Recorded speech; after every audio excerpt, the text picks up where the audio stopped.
Welcome to Smart Stewards Money Podcast, financial conversations for millennials and adults. On this podcast, we'll be sharing practical tips and insight on personal finance for both millennials and adults. We'll be bringing in experts and guests from various fields to share their knowledge and experiences on personal and business finance. Of course, we'll be addressing common misconceptions and answering your burning questions about money management. Our goal is to equip you with the knowledge and tools you need to make informed financial decisions about how to make, manage, multiply money, build wealth, and achieve your financial goals. My name is Shola Adeshaki, and I'm going to be your host on this journey. You're in for an amazing time with us. So sit back today, grab a cup of coffee, and let's dive into the world of personal finance together. Hello everyone, welcome to another episode of the Smart Stewards Money Conversations for everybody. Children, millennials, Gen Z, adults, and just everyone. We've got a financial word for you. In today's episode, we want to talk about something very important. Of course, we talk about important things all the time, but finances in marriage. My name is Shola Adeshaki, and I have in the studio with me today Coach Veronica. We call her Coach AMA. She's one of our academy managers and a very strong support system for us as Smart Stewards. How have you been, AMA? I'm been fine, Essie. Thank you for having me once again.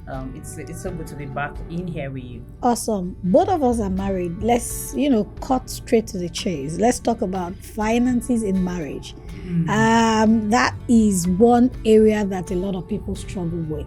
True. There are many things that we could talk about, but today I want us to, discuss project versus joint account. Okay. I want us to discuss vision sharing in marriage. Okay. And if we have time, we'll just talk about planning for the children, perhaps. Okay. Now, people ask me all the time, Coach, do you believe in joint accounts? I have my answers, but I want to, listen to you talk about your perspective, about having a joint account or a project account, as I like to call it. Okay. So what's your take on it? All right. Hi, my people. So it looks like this topic has been following me all about. I have an article that I normally submit, and this was just the topic earlier this week. So I believe that there's something in there that we need to touch light, right?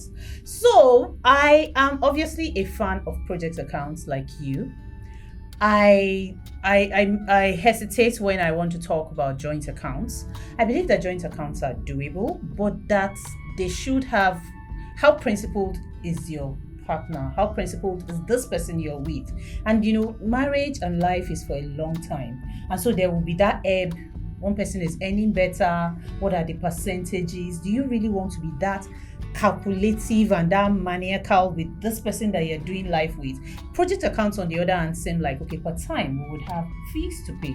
Per time we would have to decide how many rents. There are people who live in multiple houses across multiple cities within the same country, who have other businesses. Oh, we have 2 business sites, they still fall in rent. How do we do this? What do we do? My husband will say, so I say, my daughter needs to learn content creation. And be like, okay, so how much are you adding to this project? So I feel that project accounts in its practicality actually work for couples. Thank you. All right. For those who are wondering, what is even project accounts or joint accounts? Let me simplify it. Now, joint account, as the name implies, means joint. So husband earns a salary, the wife earns a salary, they put it together and they disburse, from there. Project account, as the name also implies, means that you bring money into a project fund as the needs arise. Yes. So for a joint account, it means that all our resources are pulled together, or most of our resources are pulled together. But for me, I know you have said yours. I have shared my sentiments time and again, so you already know I have a project account. Yeah. But it really doesn't mean joint account cannot work. You see, I have had couples who would say, no, my husband or my wife or my spouse is very understanding, very disciplined, and we've done this project accounting thing for a long time.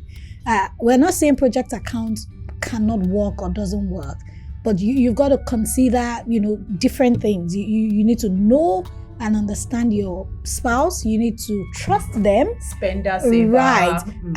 And because I've heard of stories of joint accounts whereby, they kept putting the money together in that joint account. And at some point, one of them, I wouldn't say whether male or female, kept siphoning the money, kept using the money for different things. And when a major life need, happened, there was no money.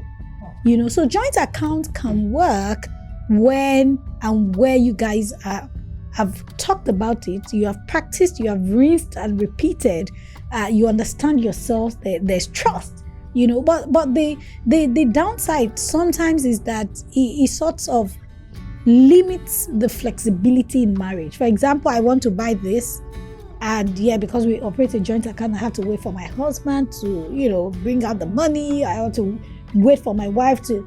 So there's also a good mix of project and joint account, but it comes to know yourselves. I love project account. Have your own thing. I have my own thing.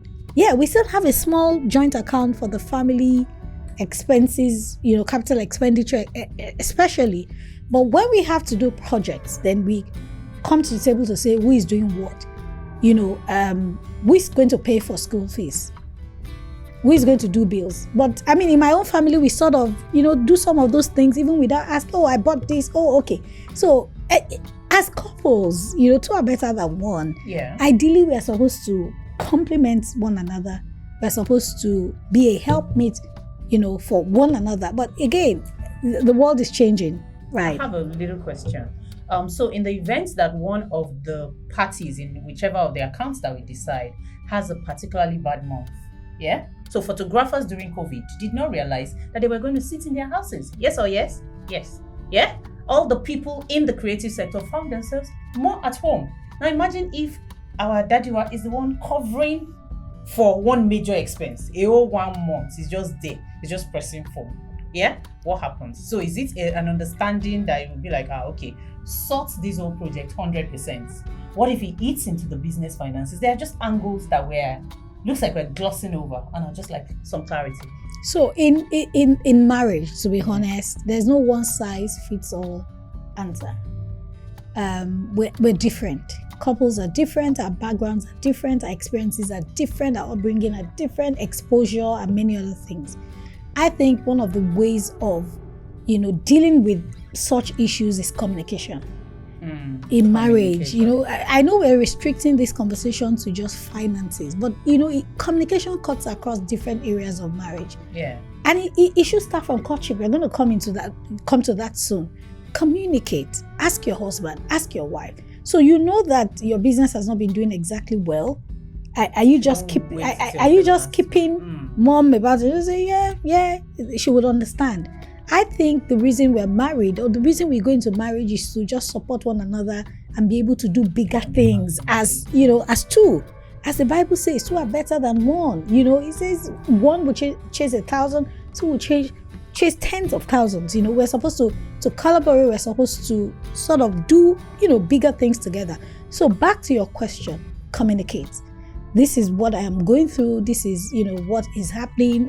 I think in the next few months, this is what to expect. Now, if you have been faithfully putting money down when things were good, it will be, easier for your wife or for your spouse to say, yeah, don't worry. When things were going on well, you were there to support. But if you were not doing stuff when the money was flowing, nobody is going to believe you. So communication, number one, trust, number two. Right, trust. This marriage thing is a lot. Sure. As coaches, we hear stuff, we see stuff that we cannot even say, and we have our own fair experiences as well. And don't forget, nobody's perfect. Yeah. So you have to work out what works for you as a family unit. And of course, you can't even do things the way your friends are doing theirs.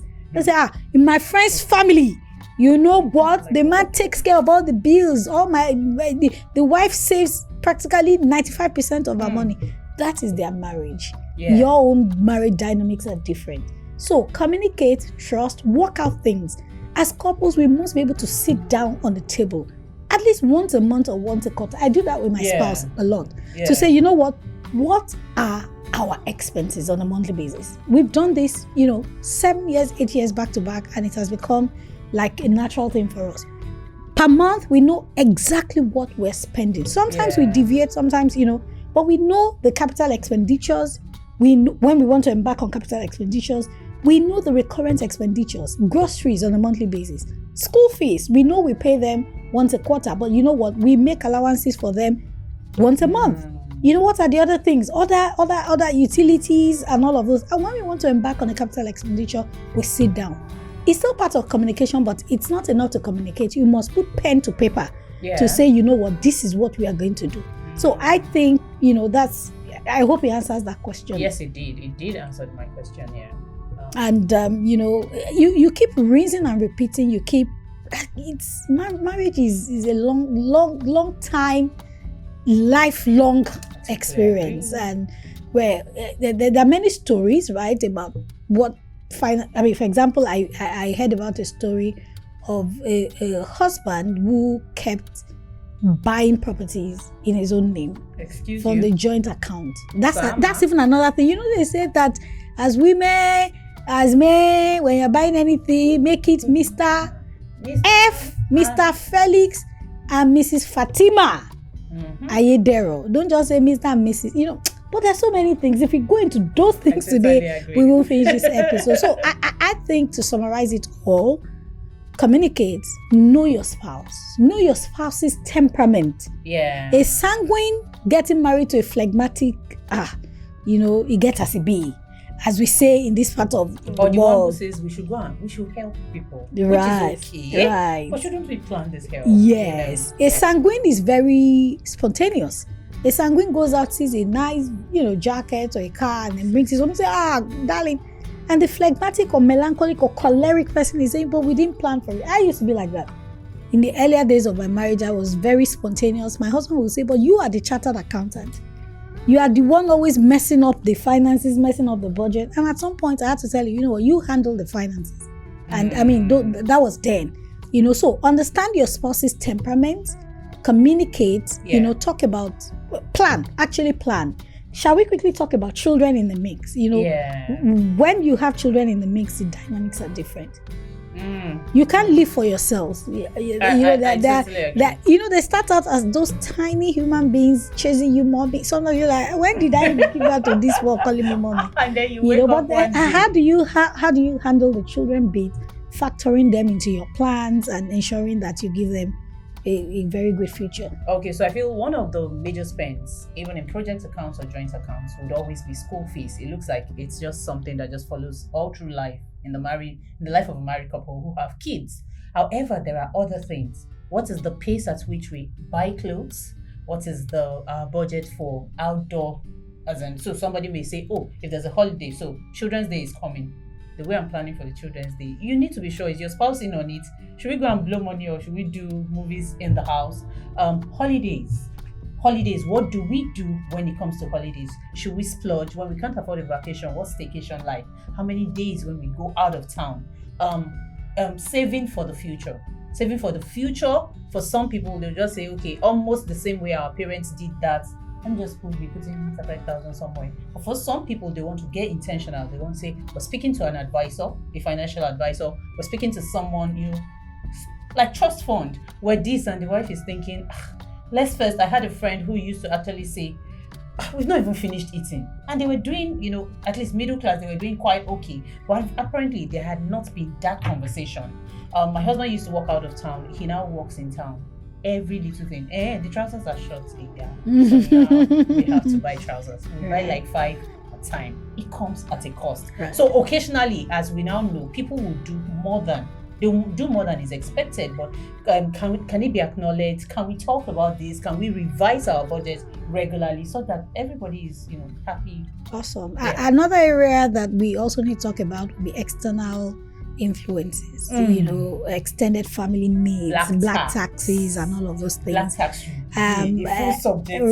Right. Yes, we'll do black tax as a subject. Yeah. For those who have parents who, especially firstborn people, like my husband is a firstborn. I'm a lastborn. I actually feel like I'm a firstborn. He looked at me one day. All those lastborn that would think that they'll just think that they are there. I felt no. I make emotionless decisions, but really, what happens when you have siblings? You have How do you manage those things? You have aged parents, you have siblings.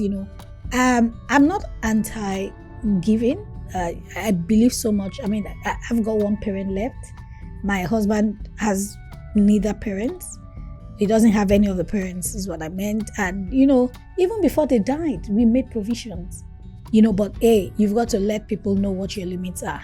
So something just came to mind now, and it is that even if the parents are gone, so for some families, they have leverage already. So people are not needy. And no, this isn't a diss to either of the sides. It is just so for some people, it will be that even though the parents are alive, they are comfortable. Of course, will you do the needful? You will. But it's different from the people there are people, good people, all that, raise their children well, and they are actually sitting on their necks in that. Is that, how will I be able to cope? On 50K, what does it do? As in the strain it puts on families. Do you have these extended cousins or aunties who, when you see their calls, you actually get anxious? What does it do to the other spouse in that, okay, so now we're going to burn yet another 500K on this set of people? I think that, like you have said, I think the communication is rife. And with marriage, I feel that since where there's nothing to be ashamed of, I can talk about that, my awkward uncle, who just seems to always be my face, say, what do we do about this case? Okay, once every 3 months, we'll do something so that it doesn't look like, maybe this person is the one with the problem or this other spouse. But absolutely, communication. I think couples should. It goes back to going to the drawing board to say what are our needs and factor in that external, need, those external needs, because you must be a blessing in one way or the other. So you can wake up now and just say that you want to raise a seed and you want to, because I know you. No, not really. Yeah. I'm a spiritual person. Yeah. I give in church. I mean, to a large extent, I've got it figured out on my budget. Oh, okay. I have a mom. I have, people that I regularly bless. Yeah. We use that word bless in the spiritual. In the spiritual balance. Yeah. Yes, but have a budget of what you're going to give to family, right? Yeah. And other people that you need to be a blessing to, or you need to fend for. And once you exceed it, people will always come to ask, especially in a time like this where things are a bit hard all around the world. I hate to use the word hard, but it is what it is. But we must keep going and keep being a blessing to people. So have that budget. We will talk about black tax in another episode entirely, but have a budget. Once you exceed that budget, you cannot kill yourself. My pastor would say, if you do like El Shaddai, you shall die. You can't solve the problems of the world. Jesus came into this world. There were people that didn't accept him. He didn't have to, he died for everybody, but but you don't have to die for everybody. So have your budget. Yeah. Map out what it is you want to give out on a monthly basis, and once you exceed it, till next month. And be able to say no's in a polite way. Yeah. And you'll be fine. In another episode as well, we'll be talking to singles. We are coming for you. In short, singles, look at me. We are coming for you. We are coming for all you. of the money that you are making now, you don't have responsibilities. And you say, Coach, I don't have money. Coach, I don't have savings. Coach, what are you doing with them? The things that you learn right now are the things that will work for you in marriage. This has been very interesting, and I hope that you have learned a thing or two. Please leave your comments and let's know, which of these things that, hit you the most, which of them you found interesting the most. Until we come your way next time, thank you. Bye-bye.